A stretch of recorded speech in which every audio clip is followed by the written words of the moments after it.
Hello friends, আমি Shampa. Welcome to my channel. সবাই কেমন আছে? আশা করছি সবাই খুব খুব খুব ভালো আছে। আর আমার চ্যানেলে আসার জন্য অনেক অনেক স্বাগত। প্রথমেই দেখতে পাচ্ছ আমি কিন্তু এখানে হার্টনার আর রেজিনটাকে ভালোভাবে মিক্সড করে নিয়েছি। নিয়ে এখানে দেখো একটা রাউন্ড কার্ডবোর্ড নিয়েছি। এবার সেটাকে ভালোভাবে কাটার দিয়ে কেটে নিচ্ছি। আর আজকে আমি তোমাদের সাথে শেয়ার করতে এসেছি একটা পদ্ম পাতার উপরে একটা পদ্ম পাতা, ঠিক পদ্ম পাতা না, পদ্মর কুঁড়ি। সেটা তো অবশ্যই দেখে বুঝতে পেরে গেছো থাম্বনেল দেখে। তো চলো সেটাই কিভাবে আমি শেয়ার মানে কিভাবে আমি বানাচ্ছি সেটাই তোমাদের সাথে শেয়ার করি। আর দেখো আমি প্রথমে কিন্তু পদ্ম পাতার শেপটা দিয়ে দিয়েছি, একটু রাউন্ড করে গোল করে কেটে নিয়েছিলাম। তারপরে কিন্তু ভি আকৃতি করে উপর দিকটা কেটে বাদ দিয়ে দিয়েছি। আর সেখানে কিন্তু এরকমভাবে লম্বা করে রেজিনটাকে ভালোভাবে লম্বা করে বেলে নিয়ে চারি সাইড থেকে লাগিয়ে দিচ্ছি। তোমরা চাইলে সাইড থেকে এরকমভাবে না লাগিয়ে পদ্ম পাতার ঠিক আসল যেরকম হয় একটু বেঁকিয়ে টেরিয়েও দিতে পারো। বাট আমি ওটা এখন আর করলাম না, কারণ অনেকগুলো জুয়েলারিতে একই রকম বানিয়েছি, সবাই ওটা বানায় আর আমিও অনেকবার বানিয়েছি, তো সেই জন্য আমি সেই জিনিসটা আর করলাম না। দেখো আমি পদ্ম পাতার উপরে যে শিরা উপশিরাগুলো হয় সেগুলো দিয়ে দিয়েছি একটু রিয়েলিস্টিক দেখানোর জন্যে।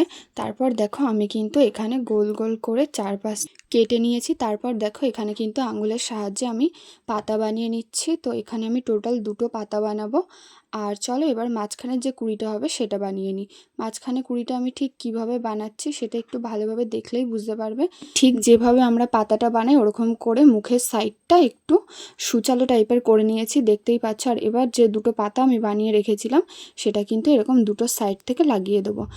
আর মাঝখানে যে দাগটা ছিল সেটা যদি কোনো রকমভাবে হাত টাত লেগে খারাপ হয়ে যায় সেটা কিন্তু আবারও করে নিও, কারণ ওই যে দুটো দাগ মাঝখানে করেছে ওটার জন্যই কিন্তু এটাকে কুড়ি মনে হচ্ছে।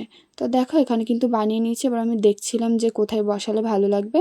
তারপর দেখো আঠা দিয়ে কিন্তু আমি ভালোভাবে বসিয়ে নিয়েছি। আমি এটা পদ্ম পাতার একটু নিচ থেকে লাগিয়েছি। তারপর দেখো এবার পাতার দুটো সাইড থেকে দেখো আমি এরকম হালকা হালকা করে একটু দাগ টেনে দিচ্ছি, যাতে একটু মানে অরিজিনাল মনে হয়। তো সেই জন্য কিন্তু আমি সাইড থেকে এরকমভাবে দাগ দিয়ে দিচ্ছি।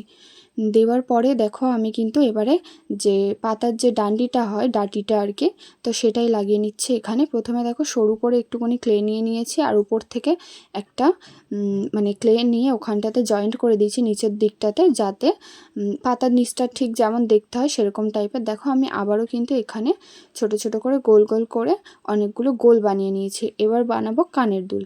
তো কানের দুলের জন্য আমি এখানে আবারও পদ্মের যে কুড়িটা হয় সেমভাবেই আমি কিন্তু কুড়িটাকে আগে বানিয়ে নিচ্ছি। তো দেখো প্রথমে কুড়িটা বানিয়ে নিয়েছি, তারপরে এই যে পাতাগুলো বানিয়ে সাইড থেকে দিয়ে দিচ্ছি।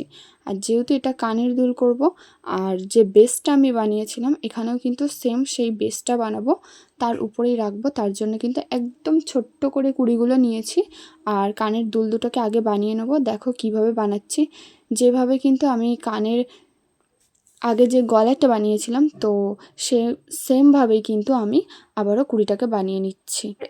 বাইরে থেকে একটু দাগটা দিয়ে দেবো ওই অরিজিনাল লাগার জন্য আর কি। আর এখানে না কুড়িটাকে একদম ছোট্ট টাইপের, মানে কুড়ি বলছি, পদ্ম ফুলের কুড়িটার যে ডাঁটিটা হবে সেটাকে কিন্তু একদম ছোট্ট ছোট্ট রেখেছি।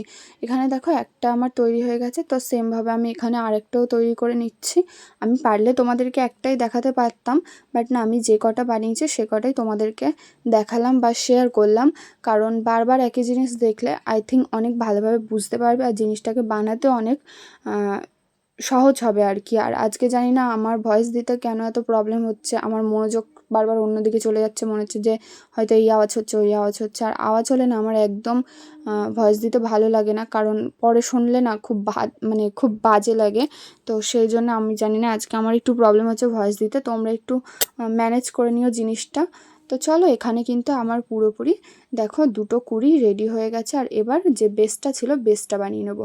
বেসটা বানানোর জন্য দেখো এখানে ছোট্ট ছোট্ট করে এরকম দুটো গোল বানিয়ে নিয়েছি। নিয়ে যে উপরের যে ভিটা হয় সেটা এবার ভালোভাবে কেটে নেব। আর সাইড থেকেও কিন্তু দেখো ভালোভাবে কিন্তু সমান করে দিয়েছি। এবড়ো খেবড়ো থাকলে খুবই বাজে লাগবে। দেখো উপরে কিন্তু যে ভি টাইপের হয় সেটা কিন্তু এখানে ভালোভাবে কেটে নিয়েছি। এবার আবারও ভালোভাবে দেখো ভিতরের যে শিরাগুলো হয় সেগুলো কিন্তু ভালোভাবে এখানে করে নিচ্ছি। প্রথমেই কিন্তু একটা মাঝখানে যে গোলটা ওটা যদি প্রথমে একটু ঠিকঠাক জায়গায় করে নাও না, তাহলে কিন্তু শিরাটা ভালোভাবে করতে পারবে। নাহলে কিন্তু পরে যদি করতে যাও ওই আগে দিয়ে চারিপাশ দিয়ে দাগ টেনে নিয়ে পরে যদি ওই গোলটা দিতে চাও তাহলে কিন্তু ঠিকঠাক মাঝখানের পজিশনটা বুঝতেও পারবে না, আর পরে না দেখার পর ওই জিনিসটা অনেকটা বাজেও লাগবে। তো দেখো আমি কিন্তু এবার সাইড থেকেও ভালোভাবে যে বর্ডারটা আমি দিয়েছিলাম সেটা কিন্তু আমি এখানেও দিয়ে দিয়েছি। তারপর এই উপর থেকে একটু ফুটো করে দিয়েছি। এটা ইচ্ছে হলে করতেও পারো, নাহলে স্কিপ করতে পারো। তো চলো সেমভাবে আরেকটাতেও করে নিই।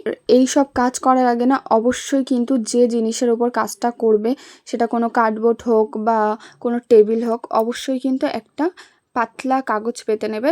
কারণ যেহেতু অনেকটা পাতলা এই জিনিসটা, আমি যেহেতু কানের মধ্যে পরবো, কানে পরি বা গলায় পরি, আমি সবসময় চেষ্টা করি যাতে যে চোকার বানাই বা আমি বড় জুয়েলারি বানাই সেক্ষেত্রেও আমি চেষ্টা করি যে জুয়েলারিটা যেন একটু পাতলা হয়, যাতে ক্যারি করতে সুবিধা হয়, পরে যাতে ভারী না লাগে। তো সেই জন্য আমি পাতলা করার চেষ্টা করি। আর এখানে পরে হয়তো দেখলে বুঝতে পারবে যে এগুলো কতটা পাতলা হয়েছে। তো সেই জন্য অবশ্যই কিন্তু একটা কাগজ পেতে নিও। তো তারপর দেখো শুকিয়ে যাওয়ার পর আমি 24 ঘন্টা রেখে দিয়েছিলাম। শুকিয়ে যাওয়ার পর আমি চলে এসেছি এখানে কালার করতে।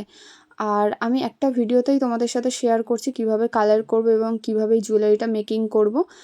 আর আজকে করেছিলাম টাই চেন, সেটাও তোমাদের সাথে শেয়ার করব। তো চলো কিভাবে কালার করছি সেটাই তোমাদের সাথে প্রথমে শেয়ার করি।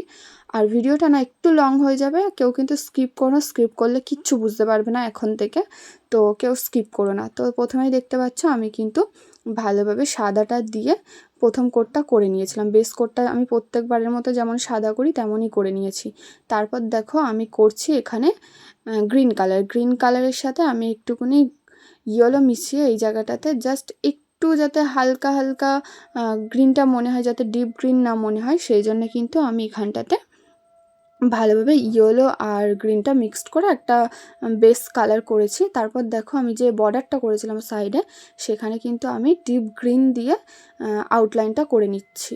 দেখলেই বুঝতে পারছো যে মাঝখানটা একদম হালকা এবং সাইডটা একদম ডিপভাবে এরকম ডিপ গ্রিন করেছি। আর যে পদ্ম ফুলের যে ডাটিটা করেছিলাম নিচের দিকটা, সেটাতেও কিন্তু এরকমভাবে আমি যে ডিপ গ্রিনটা করেছি সেটাই কিন্তু এখানে করে নিচ্ছি। তো সেমভাবে যেহেতু বড় চোকার না, বড় পেন্ডেনে করেছি, তো সেমভাবে দুলের মধ্যেই করে নেব।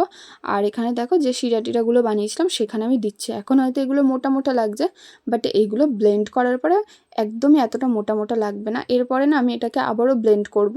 তো দেখো এবার চলে এসেছি পদ্ম ফুলের যে কুড়িটা সেটা কালার করতে। এখানে আমি নিয়েছি যে এখানে নিয়েছিলাম ফেব্রিক কালারের যে পার্পেল কালার, এটা কত নম্বর সেট আমার ঠিক এখন মনে পড়ছে না।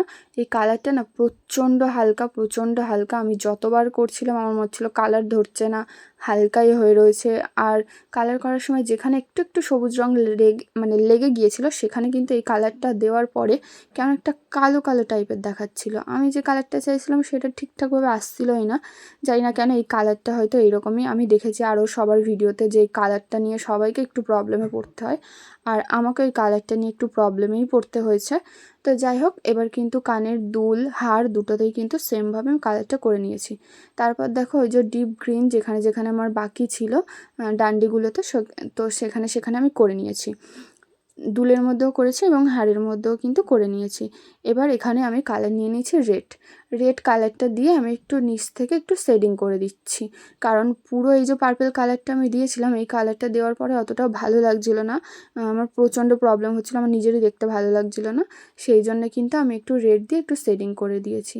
এবার আবারও এখানে নিয়ে নিয়েছি ক্লে নিয়ে একটু মেখে নিয়েছি ভালো করে রেজিন আর হার্ডনারটাকে। আর টাই চেন বানানোর জন্য আমি কিন্তু দেখো পেন্সিল দিয়ে গোল গোল করে নিয়েছি যে কোথায় কোথায় আমি কিভাবে লাগাবো। প্রথমেই দেখো একটুখানি গোল করে নিয়েছি, এখানে ক্লেটাকে একটু পাতলা করে লম্বা করে বেলে নিয়েছি, তোমাদের যেমন সুবিধা হবে সেইভাবে করে নিও।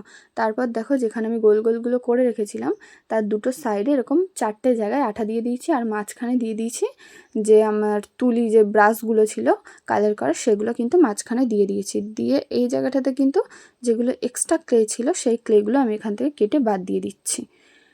তো চলো কিভাবে করছি ভালোভাবে দেখো, দেখলেই বুঝতে পারবে। আর অবশ্যই যদি প্রবলেম হয় এখানে কিন্তু পাউডার ইউজ করতে পারো। আমি কিন্তু ক্লের যে কোনো কাজে অবশ্যই আমি ডিপেন্ড করি পাউডারের উপর, আর আমি প্রচুর পাউডার ইউজ করি যাতে জিনিসটা একদম স্মুথ দেখতে লাগে। সেই জন্যে দেখো আমি কিন্তু এখানে আঙ্গুলের সাহায্যে ভালোভাবে চেপে চেপে দিচ্ছি। মাঝখানটা তো একদমই চাপতে যাবে না, তো যতক্ষণে ওগুলো শুকাক তার মধ্যে দেখো এই যে কানের দুলের মধ্যে আমি এখানে ক্লেটা লাগিয়ে নিচ্ছি। আমি কানের দুলে কিভাবে ক্লে লাগাই সেটা তো তোমরা জানো, যারা যারা আমার ভিডিও দেখেছো তারা অবশ্যই জানো যে আমি কানের দুলের মধ্যে কিভাবে ক্লে লাগাই।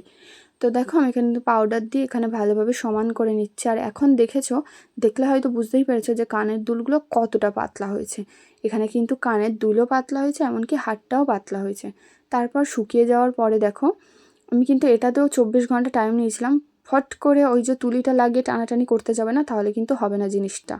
তো দেখো তুলিটা যেখানটায় রেখেছিলাম ওখান থেকে বের করে নিয়েছি। বের করে নিয়ে আমি যে টার্সেলটা বানিয়েছিলাম, টার্সেল আর কটন বল দুটোকেই ভালোভাবে লাগিয়ে দিয়েছি। আর নিচের দিকে দেখো আমি কড়ি লাগিয়ে দিয়েছি, আর্টিফিশিয়াল যে কড়িগুলো হয় সেগুলো লাগিয়ে দিয়েছি। আর এখানে কিন্তু আমার ভিডিও পুরোপুরি কমপ্লিট হয়ে গেছে।